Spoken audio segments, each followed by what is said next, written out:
A 70-year-old black retired truck driver was humiliated by a group of teenagers in a hospital waiting room. But a compassionate nurse stood up for him, risking everything. What happens next will surprise you. Before we begin, tap the like button and let us know in the comments where you're watching from. Your support helps us bring more powerful stories like this to life. Now, let's begin. Riverside County Hospital was one of those places that looked like it had seen too much.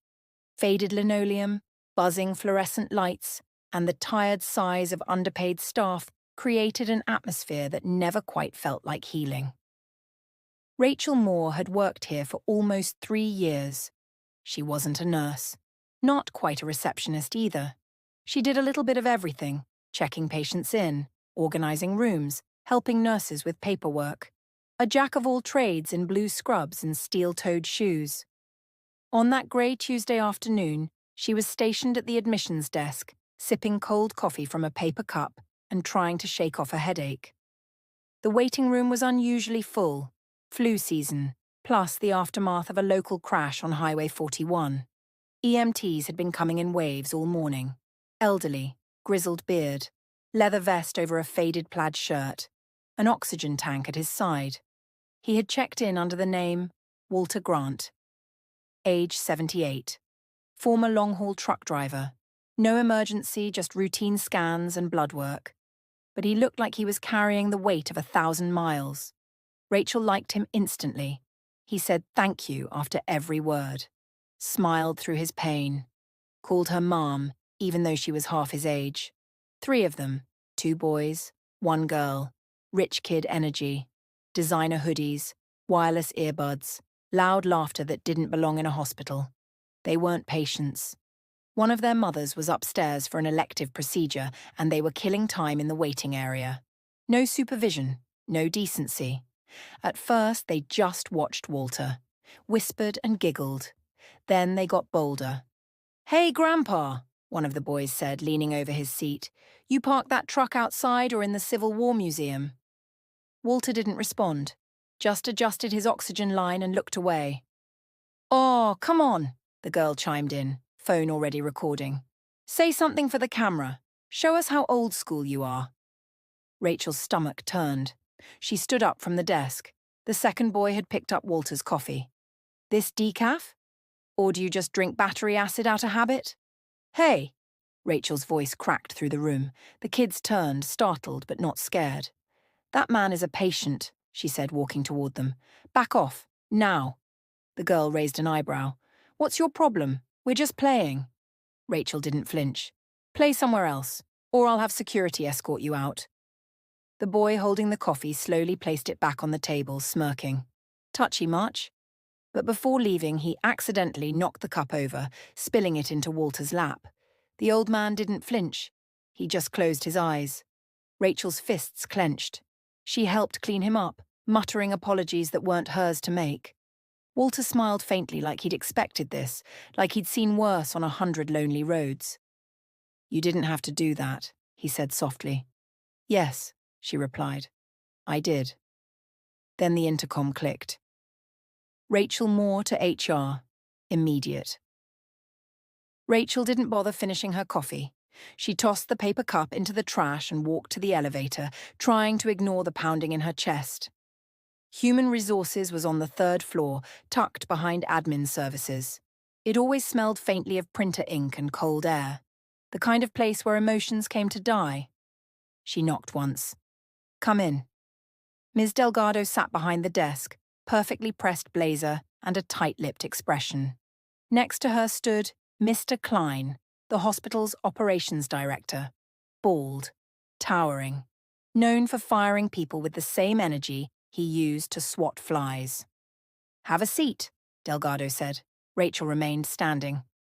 "We've received a complaint," Klein began. "From 3 visitors. You verbally threatened them in the waiting area." "I asked them to stop harassing a patient," Rachel replied, jaw tight. Klein arched a brow. "You raised your voice, caused a scene. And from what I hear, there was physical intimidation involved." Rachel's stomach dropped. "That's not true." "They feel unsafe," Delgado added. And one of their parents is on the hospital board. The optics are complicated. Rachel took a step forward. You're protecting bullies because their parents donate money? No, Klein said coldly. We're protecting this hospital. We can't afford bad press. Your employment here is terminated, effective immediately. She stared at them, at the dull painting on the wall, at the laminated fire safety poster behind Delgado's head. Her world shrank to the sound of her own pulse. I stood up for a patient. And now you're free to stand somewhere else, Klein said. Security will escort you out. By 5 p.m., Rachel was back home, curled on the worn couch in her one-bedroom apartment. Her ID badge sat on the coffee table. Useless now. Just a relic from another life. Her phone buzzed. Text from her friend. Jenna. Check Facebook, you're everywhere. Rachel frowned. She opened the app. Froze. The girl's phone. It had captured everything. Walter. The teenagers mocking him. Rachel stepping in, her voice sharp and unwavering. The spilled coffee. Then the security guards escorting her away. The caption. Hospital clerk fired for defending elderly vet. 1 million views. 50,000 shares. Comments pouring in like wildfire. That girl deserves a raise, not a pink slip. Is this how we treat heroes now? Someone find this woman and give her a job. Rachel scrolled, heart racing. Then she saw it. A new post. Truckers United for Rachel.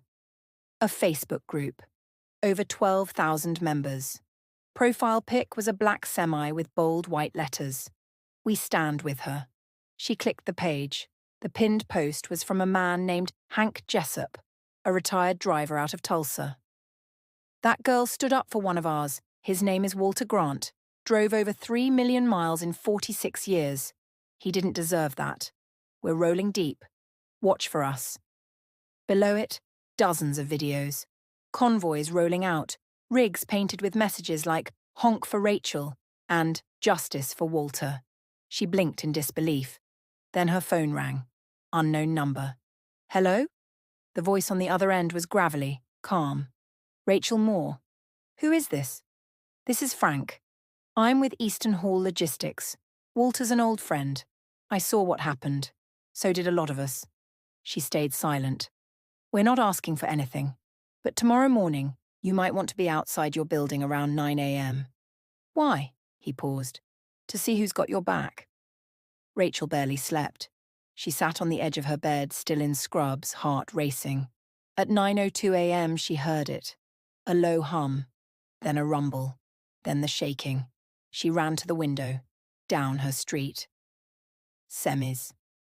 Dozens, lined up end to end, gleaming rigs with chrome grills, banners waving from their mirrors, air horns blasting in unison.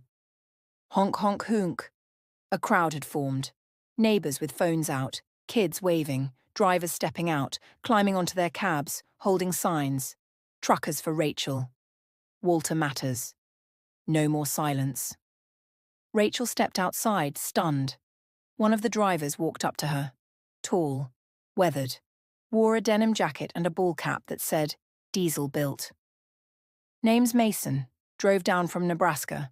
Had to meet you. Rachel blinked. Why? Because you did something right, and you lost everything for it. We're not letting that slide. Another man stepped forward. Latino, heavy-set, arms tattooed with rigs and road maps. Name's Tito. You're a hero to us. You defended family. Rachel was speechless, choked up. Walter wasn't just some old man. He was their old man, their brother, their history. Someone handed her a phone. CNN wants to talk to you, they said. So does Good Morning America. She couldn't speak. Then someone else approached. Walter. He looked better today.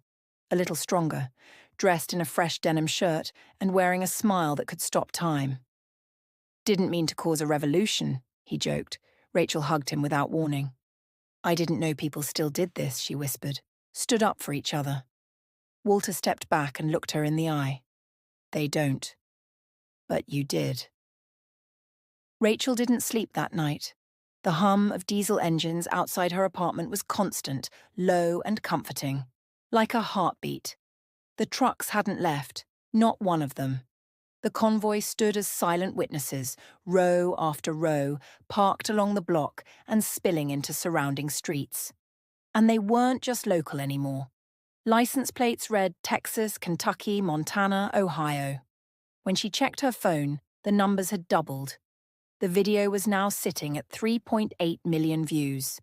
Her inbox had exploded. Reporters, job offers, strangers thanking her for speaking up, and a few threats from anonymous emails that screamed she'd regret everything. But it wasn't until late morning that the hospital made their move. A knock at the door. Rachel opened it to find a courier holding an envelope.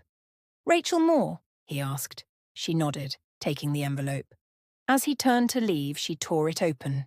Her eyes scanned the document. Legal letterhead. Official tone. Cease and desist. She read it again, her stomach dropping. The hospital accused her of defamation, unauthorized distribution of private footage, and violating hospital policy and confidentiality. They demanded a public apology and full retraction. If she didn't comply, legal action would follow. Rachel sank onto the couch, the letter trembling in her hands. They were going to bury her. That night, Rachel met Walter again, this time in the back of a truck, rigged like a mobile command center. A few truckers huddled inside with laptops and phones, coordinating interviews and social posts. They called it the cab. It was a war room on wheels.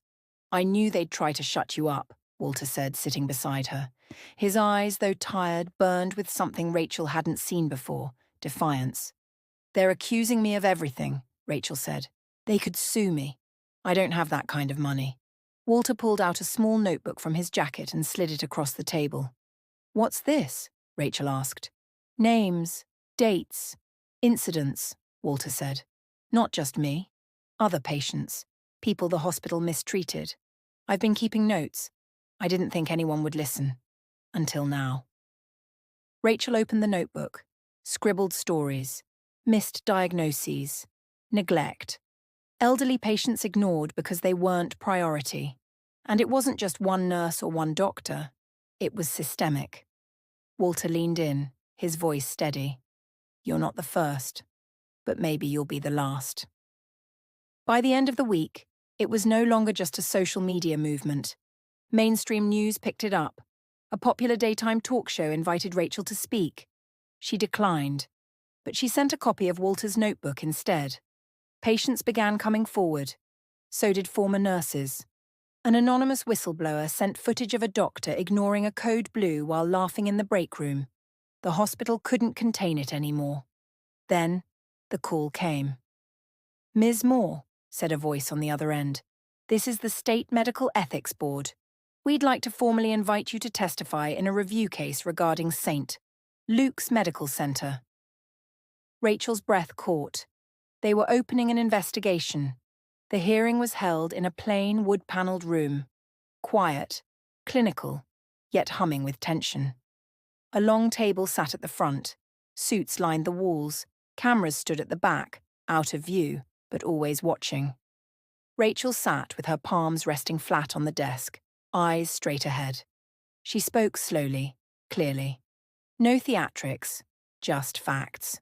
She told them what happened, what she saw, what Walter endured. Then she handed them the notebook. They flipped through it in silence. Rachel could feel the weight of every trucker outside, every patient who never got justice, sitting in that room with her. The chair of the board closed the notebook gently. "Thank you, Ms. Moore. We'll review everything." The doors at the back opened.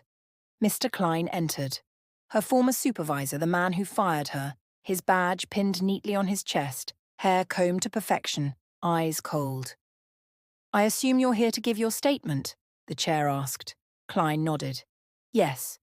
He sat across from Rachel, glanced at her once, then began his defense. He called her overly emotional, said she interfered with hospital protocol, claimed she escalated a situation and put patient privacy at risk. It was gaslighting in its purest form.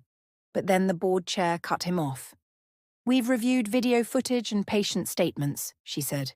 "We've also received testimony from 7 other former staff members, corroborating a pattern of negligence under your supervision. Klein blinked. His mouth opened slightly, but no words came out. A week later, the hospital released a statement. Mr. Klein was no longer affiliated with St. Luke's. An internal review had begun. Several executives had quietly stepped down. The hospital would issue a formal apology to Rachel Moore and Walter Bishop. But by then, Rachel had already moved on. She stood outside a tall, clean office building, a subtle sign above the door. Northbound Logistics, Patient Advocacy Division. Walter stood beside her, leaning slightly on his cane. "So this is it?" She nodded. The job offer had come quietly, through a friend of a trucker. The company handled medical transport for drivers on the road. They were building a new department, one that fought for patients when no one else would. Later that day, she visited Walter at his modest apartment. He'd shaved, wore a crisp denim shirt, looked 20 years younger. "You going to be okay?" she asked. Walter grinned. "I'm going back on the road." "You're what?" "Short routes. Just a few deliveries a week. Got a fire back in me. Thought I'd lost it. But turns out it was just buried under years of silence." Rachel smiled. "You didn't just survive. You sparked a movement." Walter raised his coffee mug. "To the ones who stood alone, until they didn't." Rachel raised hers. Their mugs clinked. Outside, a single 18-wheeler drove past, horn blaring twice, and in the quiet that followed, Rachel Moore stood taller than she ever had.